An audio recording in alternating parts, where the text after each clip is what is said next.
system need to be understood and addressed to successfully treat women during the perimenopause and throughout the menopause. Changes in hypothalamic synchrony, same thing in men, lead to subtle and overt changes in adrenal, ovarian, and thyroid axes. Environmental, nutritional, lifestyle factors, just like they do in men, have great impacts on women.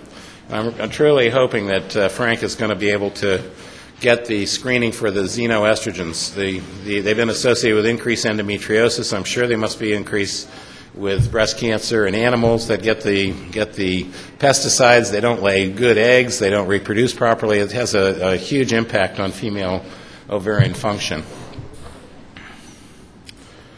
There is an interdependence of these things, and that's why you really have to become endocrinologists. That's why I said you have to be an endocrinologist in your head. I don't care if you list yourself as one. You have to look at the whole endocrine system during this change and treat everybody as you see their fingerprint of changes occurring. Correlations of all the deficiencies result in improved clinical response in an area that has been overlooked in clinical research. I believe that a case can be made that the decline in androgens, the rebuilding and energizing hormones, may be the most commonly overlooked yet most powerful health-altering factor in aging men and women. And it's highly variable in women. Here's a picture of what's happening to the ovary. It's going into failure. So as you go up, you can see the ovary is already losing follicles at a steady rate over time. In all these cases, you can see it kind of crashes around 50, just drops off. That doesn't happen in men to the same way with Leydig cells, but it is happening. And as you get into the 40 to 50, you can see there's a wide range of women that are already becoming follicular-wise depleted, and they're running into problems with estrogen production. As the number of follicles decreases, the workload on the individual follicle increases, meaning the ovary kind of gets exhausted, and it surges and exhausts. So you find there's wider fluctuations in estrogen in perimenopause. But if you measure total estrogen output over time, total estrogens are dropping in the 40s.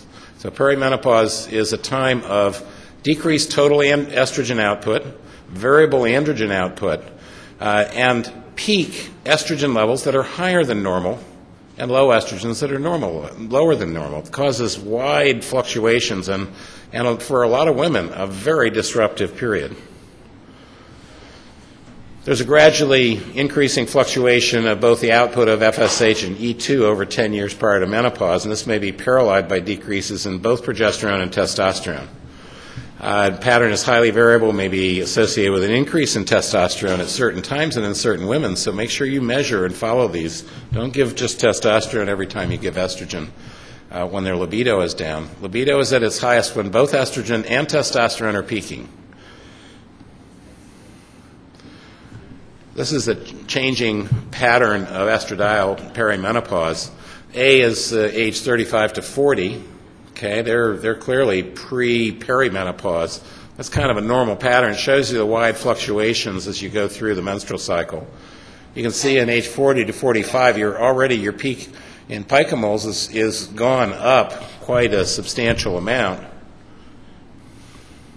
Oh, gosh. Sorry. Wrong way.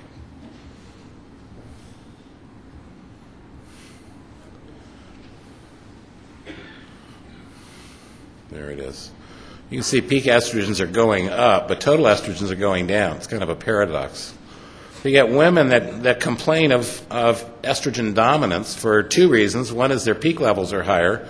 The other is they stop ovulating or have ovulatory kind of failure, so they don't produce enough progesterone after ovulation. You might call it a luteal phase defect, a common condition that runs into infertility in younger women even. And you can see luteal defect in teenagers, and some of them need progesterone during that time. So it isn't just a progesterone in the, you don't just give Dr. Lee's formula to all these women in perimenopause. Many of them need estrogen to stabilize these wide fluctuations. Now look at the age 45 to 50, your peak levels are even higher. But ask the women what's happening, and they're having both high and low estrogen symptoms. What are the high estrogen symptoms? They're getting heavier periods. The endometrium is getting overstimulated. They get breast fullness. They get PMS with fluid retention, insulin resistance, carbohydrate cravings, mood swings. And on the low side, What are the classic low ones? Migraine headaches. A migraine headache you can stop with those estrogen rescue drops. You take those under the tongue in a dose, and you can turn it off like you can with any of the triptans. And they can repeat a couple doses. It doesn't hurt to give a massive dose in a short period of time. In fact, for any of you that did GYN, how did we stop heavy kind of menorrhagia? We gave them IV Premarin, 25 milligrams. Did they blow up? No, they tolerated it fine, but it was, it's one of these, not high all the time. So they can tolerate the peaks of estrogen with no side effects if it's just a peak, and it'll turn a migraine right off. It'll turn a cognitive, cloudy feeling. They walk around in a fog. Take estrogen rescue drops, clarify. Why is it clarifying? Because it opens up the microcirculation. Yeah. This is the menstrual cycle, and 0 is at ovulation, and this is less ovulation, this is post. I think that's what it is now. So 8 days prior, 10 days prior, you're talking about ovulation occurring about day 12 to 14.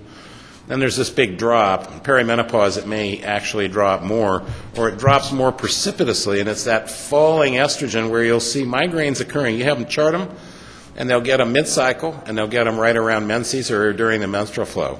2 days before menses, the estrogen starts to really drop. That's when you'll see the migraines appearing. They give you that history of having, they'll say, it's not related. I get them all month long. Have them chart it. I'll tell you, you've got most of them just post-ovulatory and premenstrual or menstrual. They hit their lows. So migraines, cognitive dysfunction, weepy spells, mood disorders, cannot concentrate, cannot sleep, warm spells, hot flashes intermittently they can be getting all the way in the menopause and having heavy periods. And what's the other one? Dry vagina. These women are having sore breasts, heavy periods, and dry vagina. I mean, talk about a complex thing. Is it hard to understand? Of course it is, unless you understand that they're getting peaks and valleys, and total estrogen is not enough to maintain the mucosal health. They start to get vaginitis. They start to get vaginal infections. The immune factors in the vagina start to change. They start to get dry. It gets irritated pretty soon. They've got bacterial yeast problems and so on. It's from lack of overall estrogen, and then they get the symptoms from either too much or too little at the most sensitive target organs, which are breast tissue and endometrium. Yeah? From there, I'm not understanding where the total estrogen... It's not measuring total. No, this is just showing the fluctuations, and that estrogen seems to be going up in the peaks. But if you measure urinary output is going down in total 24 hours. And so you have this is why I say it's a confusing picture. And you go to the woman goes back to her GYN. I don't tell them to stop seeing them. They said, I'm going through perimenopause, Dr. Shippen's giving me estrogen. What? You're having heavy menses. You're already having estrogen excess. And they don't understand it. And the reason they're getting estrogen excess is because you're down to a few follicles working, a few of Sandra's helpers making all the toys for everyone. Doesn't work. They got to rest. They get exhausted. So they surge and they get exhausted. Then they surge and the overall output is down, but the peaks are higher and more dysregulated. How do you keep the peaks from going up? You rest the ovaries by giving them estrogen. And what happens? Their periods go back to normal flow by adding estrogen and progesterone. And you'll get them to cycle more regularly. They'll go back toward a 28-day cycle, not replacement doses, supplemental doses. We'll talk about.